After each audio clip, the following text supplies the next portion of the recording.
আমেরিকার দাবি, তাদের অনেক চেষ্টার পরেও লাভ হয়নি। যুদ্ধ থামেনি ইউক্রেন এবং রাশিয়া।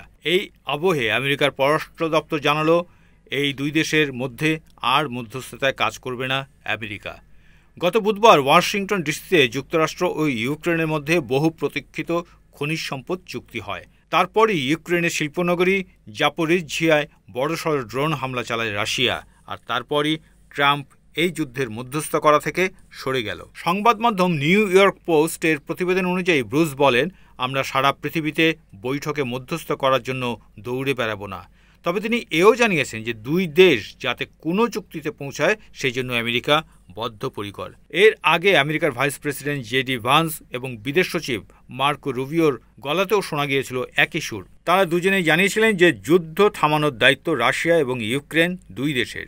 ভান্স সংবাদ মাধ্যম ফক্স নিউজকে বলেন, একটা চুক্তিতে পৌঁছানো এবং এই নির্মম যুদ্ধ থামানোর দায়িত্ব দুই দেশের। এটি খুব শীঘ্রই শেষ হবে না। দ্বিতীয়বার আমেরিকার প্রেসিডেন্ট হওয়ার 24 ঘন্টার মধ্যে ট্রাম্প জানিয়েছিলেন যুদ্ধ অবসান করতে তিনি প্রতিশ্রুতিবদ্ধ।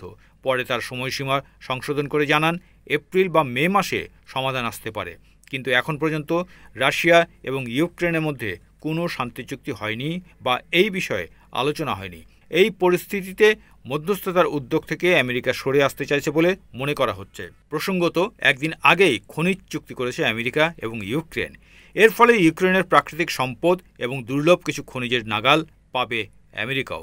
ট্রাম্প প্রশাসন দীর্ঘদিন ধরেই এই চুক্তি কার্যকর করতে চাইছিল। এই ক্ষেত্রে তাদের যুক্তি, জো বাইডেন প্রেসিডেন্ট থাকার সময় রাশিয়ার বিরুদ্ধে লড়তে ইউক্রেনকে বিপুল আর্থিক সাহায্য করেছিল।